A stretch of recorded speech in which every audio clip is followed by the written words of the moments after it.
इधर 5 साल या 10 साल में देख रहे हैं कि पहले तो ये 60-65 की एज के बाद ही यूजुअली देखने को मिलता था, बट इधर अनफॉर्चुनेटली 30 to 40 या 30 to 50 एज के लोग संख्या में करीब मैं कहूँगा कि मतलब 15 to 20% हो गए। तो हमारी जो आर्टरीज है उनके वॉल में मसल होता है, तो हमारे आर्टरी की वॉल जो है वो ये आर्टरीज जो है चिपक सकती हैं और चौड़ी हो सकती हैं।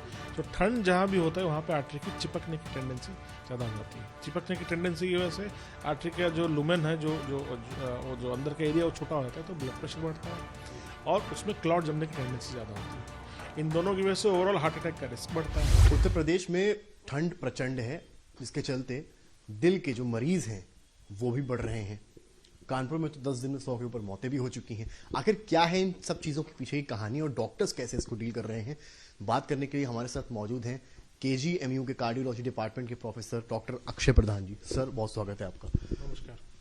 बड़ी मौतें कानपुर में हो रही हैं, आपके डिपार्टमेंट में भी कई केसेस आ रहे हैं, पीजीआई में भी आ रहे हैं। आप रीजन क्या मान रहे हैं कि आखिर ऐसा क्यों हो रहा है?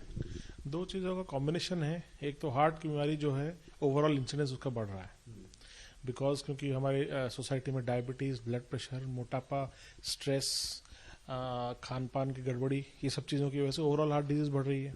बट जो सबसे ज़्यादा वरीसम फैक्टर है कि ये जो हार्ट डिजीज़ का जो ऑकरेंस का जो एज है वो शिफ्ट होकर यंग लोगों में हो रहा है।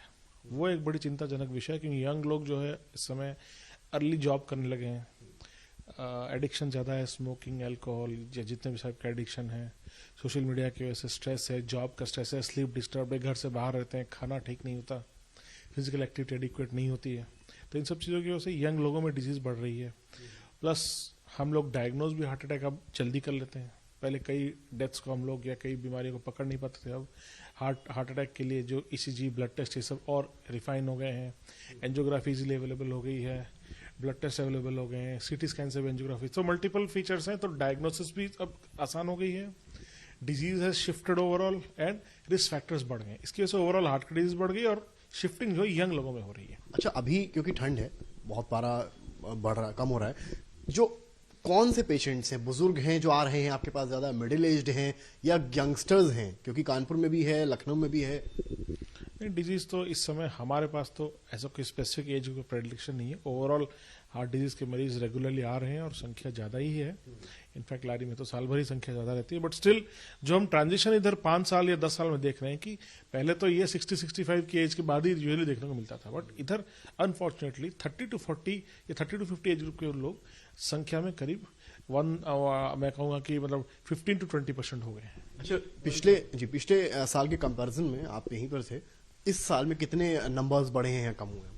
हार्ट अटैक की संख्या तो ओवरऑल पॉपुलेशन बढ़ रही है तो संख्या तो बढ़ ही रही है, और हम करीब डेली 20 से 25 मरीज एडमिट करते हैं हार्ट अटैक के, और कुछ ऐसे हैं जिनको हम दवा लिख के भेजते हैं, कुछ हमारे पास लेट आते हैं तो उनको भी हम स्टेबलाइज करके भेजते हैं। तो ओवरऑल 20-25 का एडमिशन रेट हमारा है, मतलब एक्यूट और क्रॉनिक हार्ट की बीमारी मिला के।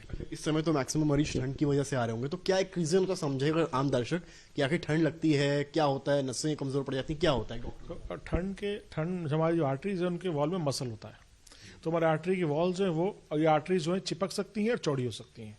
तो ठंड जहाँ भी होता है वहाँ पे आर्टरी की चिपकने की टेंडेंसी ज़्यादा हो जाती है। चिपकने की टेंडेंसी की वजह से आर्टरी का जो लुमेन है जो अंदर का एरिया वो छोटा हो जाता है, तो ब्लड प्रेशर बढ़ता है और उसमें क्लॉट जमने की टेंडेंसी ज़्यादा होती है। इन दोनों की वजह से ओवरऑल हार्ट अटैक का रिस्क बढ़ता है।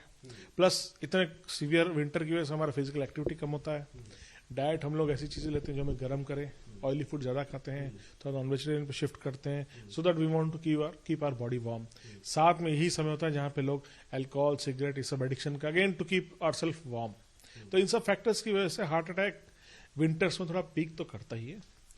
अच्छा सर, एक आम पेशेंट जो आपके पास आता है, डेली आप देखते हैं पेशेंट्स को डील करते हैं, क्या कहता है? उसको क्या लगता है? होता नहीं कि सर मेरे अगर सर्दी जुकाम मैं कहूँगा मेरे थ्रोट में इन्फेक्शन है, तो वो क्या कहता है आपसे आके, फिर आप उसको? हार्ट की बीमारी का तो क्लासिक लक्षण है कि सीने में दर्द होता है, मरीज यहाँ हाथ घुमाता है, कहता है सीने में दर्द हुआ, बहुत तेज दर्द हुआ, इतना तेज दर्द हुआ कि लगेगा आज हमारी जान गई। और अक्सर साथ में पसीना, घबराहट, एक सेंस ऑफ लग रहा है कि आज अब कुछ होगा नहीं, हो नहीं सकता। कुछ मरीज बहुत सीवियर पेन के साथ आते हैं। एल्डरली पेशेंट्स, डायबिटिक पेशेंट्स, इनमें चेस्ट पेन थोड़ा कम होता है। इनमें सांस फूलना ज्यादा होता है, घबराहट ज्यादा होता है। अदरवाइज यंग आदमियों में और स्पेशल और फीमेल्स, एल्डरली फीमेल्स डायबिटिक्स में थोड़ा चेस्ट पेन की इंटेंसिटी कम रहती है, इसलिए कई बार उनमें हार्ट अटैक मिस होने के चांस होते हैं, इसको हम लोग साइलेंट हार्ट अटैक भी कह देते हैं। आपका जो डिपार्टमेंट है, कई सारे वीडियोस आपने देखे होंगे आजकल आ रहे हैं, यंगस्टर्स जो हैं वो चलते चलते गिर जाते हैं। एक डॉक्टर जिम में थे, वो क्या रीजन मान रहे हैं इसको? तो क्या बढ़ा है ये और क्यों बढ़ा है? दो चीजें हैं, अगेन हमारे डायग्नोस्टिक एवेन्यूज बढ़ गए हैं, कैमरा सब जगह इन्वॉल्व है, तुम चीजें कैप्चर करें, but more importantly there are multiple diseases like, इसमें हर जो सडन डेथ होती है, one of the major factors is heart attack, but और भी कारण होते हैं। जैसे हमारे हार्ट में आयन चैनल्स होते हैं, जिनमें गड़बड़ी, जेनेटिक गड़बड़ी होती है, तो हमारी दिल की धड़कन अचानक से फास्ट हो जाती है, उसको वेंट्रिकुलर टैकियारिथमिया और वेंट्रिकुलर फिब्रिलेशन कहते हैं। धड़कन अचानक से 150, 200, 300 हो जाती है, तो मरीज बेहोश होकर गिर जाता है। वो एक फीचर होते हैं। हमारे हार्ट की मसल्स की भी जेनेटिक गड़बड़ियां हो सकती है, जेनेटिक कार्डियोमायोपैथीज होती हैं, जो भी सडन डेथ कर देती हैं। यंग लोगों में कई बार हाई कोलेस्ट्रॉल बहुत ज्यादा पाया जाता है, फैमिलियल हाइपरकोलेस्ट्रोलेमिया कह सकते हैं। एडिक्शन की फीचर्स यंग लोगों में बहुत ज्यादा हो सकती हैं, बुरी लत पड़ गई, कोकेन वोकेन ज्यादा ले लिया, उस सब में भी रिस्क रहता है। बट ये हार्ट अटैक एक फैक्टर है ही, बट साथ में ये 3-4 फैक्टर जो मैंने बताए ये भी इंपॉर्टेंट है। आपने कहा कि आपके यहाँ पेशेंट्स लगातार आते हैं, पर चर्चा का विषय बना हुआ है कि कानपुर में जिस तरह से 100 के ऊपर पेशेंट्स 10 दिन में मर जाते हैं, तो क्या इस बार ठंड ज्यादा पड़ रही, इस वजह से ये सब हो रहा है, या कुछ और चीज ऐसी है, या कोविड का कोई लक्षण ऐसा है, या इन्फेक्शन रह गया, अभी भी इम्यूनिटी कमजोर हो गई? हार्ट की बीमारी की एक सबसे बड़ी खराबी है कि बहुत समय तक साइलेंट रहता है, या जिसको हम लेटेंट पीरियड कहते हैं। और जब वो कोई फैक्टर से प्रेसिपिटेट हो जाता है, नॉर्मली हम लोग ये कहते हैं कि इमोशनल स्ट्रेस हुआ या आपने फिजिकल स्ट्रेस किया, तो इससे प्रेसिपिटेट हो जाता है। So cold is also a form of stress. तो मरीजों में हार्ट की बीमारी, और डेफिनेटली जो कानपुर में आप इतनी मौतें बता रहे हैं, मरीजों में अक्सर हार्ट की बीमारी लेटेंट रही होगी, और कोल्ड एक इतना बड़ा स्ट्रेस है जिसकी वजह से वो हार्ट अटैक प्रेसिपिटेट हो गया होगा। और ऑब्वियसली जब मैसिव हार्ट अटैक पड़ता है तो सडन डेथ के चांसेस तो होते हैं। क्या इसमें कोरोना या कोरोना की वैक्सीन का कोई इन्वॉल्वमेंट है? मतलब लगता है कि इन्फेक्शन रह गया या इम्यूनिटी कमजोर हो गई सामने वाली? कोरोना वैक्सीन को तो डायरेक्टली इम्प्लीकेट नहीं किया सकता, वैक्सीन ने बहुत सारे लाइफ सेव करी, बट एक चीज हमको जानना जरूरी, कोरोना वायरस एक यूनिक वायरस था जिसमें ब्लड में, आर्टरी और वेन में क्लॉट बनती थी। ये टेंडेंसी यूजुअली किसी और वायरस में पहले हमें नहीं दिखी गई, इसीलिए हम कोविड के दौरान बहुत सारे मरीज हार्ट अटैक के साथ भी आए, लेकिन जब हमने एंजियोग्राफी की तो आर्टरी खुली मिली। सो क्लॉट बनता था, डिजॉल्व हो जाता था। सिमिलरली पल्मोनरी आर्टरी में काफी क्लॉट मिला हुआ है, मैसिव पल्मोनरी आर्टरी क्लॉट बन जाए तो भी वो सडन डेथ कर सकता है। तो बट मैं इसको डायरेक्टली वैक्सीन से तो नहीं इम्प्लीकेट कर सकता।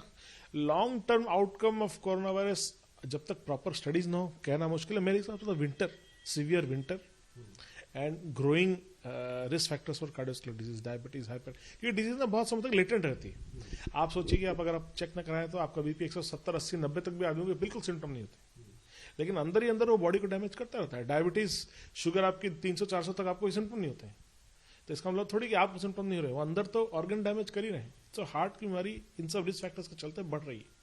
Cigarette smoking, diabetes, hypertension, high cholesterol, मोटापा, less physical activity, bad diet, smoking, इन सबसे बढ़ी रही है।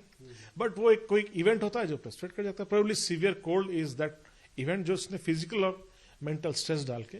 और सामने वाला तो फिर ये कहेगा ना कि अब हम एक्सरसाइज करें ही ना, या फिर हम वॉक करें ना, या रन करें ना, क्या इसका तरीका है कि कंट्रोलेबल वे में होना चाहिए? ये आपने बहुत अच्छी बात उठाई कि अक्सर क्या होता है कि हम लोग एक स्टेज पे जागते हैं और सोचते हैं कि भाई अब तो हमें करना है, हम जिम हिट करेंगे, हम सारे टाइप की एक्सरसाइज करेंगे। ऐसा नहीं है। जो क्लासिक रिकमेंडेशन है वो simple walking, exercise according to your environment. Gym जाना जरूरी नहीं है, एरोबिक एक्सरसाइजेस करने हैं, वॉक कर सकते हैं, रन कर सकते हैं, साइकिल चला सकते हैं, स्विम कर सकते हैं, दौड़ सकते हैं। सबसे सिंपलेस्ट फॉर्म ब्रिस्क वॉकिंग, इतना तेज चलें कि हल्का पसीना है। अगर आप आधे घंटे तक दिन में इतना भी कर लेते हैं तो भी आपको कार्डियक बेनिफिट्स मिल जाते हैं। इसको हफ्ते में कम से कम 5 दिन करना है, ज्यादा करते हैं तो बहुत अच्छा है।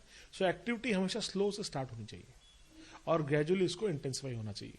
स्पेशली जो लोग 30-40 के बाद जिम स्टार्ट कर रहे हैं, आई वुड एडवाइस कि अपने ट्रेनर के अंडर स्टार्ट करें, क्योंकि ट्रेनर उनको स्लोली बिल्डअप कराता है।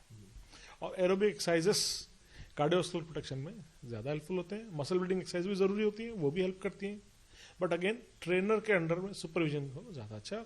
कोई भी फॉर्म बल्क में ना करें, स्लोली स्टार्ट करें, ग्रेजुअली स्टार्ट करें। एक्सरसाइज मान लीजिए वॉक भी करना है, आप अगर कभी नहीं चले तो पहले दिन 10-15 मिनट चलिए, धीरे धीरे बॉडी को एक्लिमेटाइज करिए, फिर 20 मिनट करिए, फिर 30 मिनट करिए, एंड ग्रेजुअली जितना आपका बॉडी टॉलरेट करो, जहां भी सिम्टम हो तुरंत अपने फिजिशियन के पास जरूर जाएं, इग्नोर ना करें। मेरा एक आखिरी सवाल आपसे, क्योंकि पेशेंट्स आ रहे हैं, हो सकता है और बीमारी बढ़े, आपकी एक हिदायत, क्योंकि आप प्रोफेसर हैं यहाँ पे, इस डिपार्टमेंट को देख रहे हैं, एक एडवाइस उन लोगों के लिए जो हार्ट से पीड़ित हार्ट की बीमारी से या इन केस कैसे बचा जा सकता है? सो हार्ट के जो पेशेंट हैं, ठंड का पीरियड उनके लिए काफ़ी कष्टदायक हो सकता है, इसीलिए वो अपने डॉक्टर की सलाह लें, दवा बराबर खाएं, दवा बिल्कुल मिस ना करें, और अपने डॉक्टर की सलाह लेके जो एक्स्ट्रा प्रिकॉशन है, जैसे नमक थोड़ा कम रखें क्योंकि इस समय हाई ब्लड प्रेशर की टेंडेंसी होती है, दवा एक्सेस स्टॉक में रखें, ऐसा ना हो कि आलस के मारे 3-4 दिन ठंड बहुत पड़ रही है दवा लेने नहीं जाना। रेगुलर हार्ट के मरीज को तो इस दौरान वेरी केयरफुल रहना है और अपने रेगुलर दवाएं खानी है।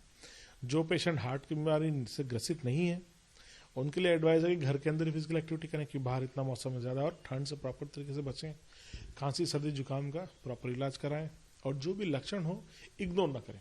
सीने में दर्द हो, भारीपन हो, सांस फूलने लगे तो तुरंत अपने नियरेस्ट फिजिशियन से संपर्क करें, उसका उचित इलाज कराएं। बाकी प्रिवेंटिव मेजर्स तो हमेशा हम तो ABCD फॉर्मूला से जाते हैं। हम कहते हैं A से आप अल्कोहल अवॉइड करिए, B से ब्लड प्रेशर कंट्रोल करिए, C से कोलेस्ट्रॉल सिगरेट, D से डाइट, और E से एक्सरसाइज। बहुत बहुत शुक्रिया सर। तो ये थे हमारे साथ डॉक्टर अक्षय प्रधान, और इन्होंने बताया कि किस तरह से हिदायत दी किस तरह से बच सकते हैं, और अगर एक्सरसाइज कर रहे हैं तो कंट्रोलेबल वे में होनी चाहिए, और इससे बचने का तरीका एक ही है, खुद भी आप ध्यान रखिए और सतर्क रहिए, चाहे ठंड हो चाहे कोविड हो, उससे रिलेटेड सावधानियां। कैमरामैन रोहित के साथ समर्थ श्रीवास्तव, लखनऊ, यूपी तक।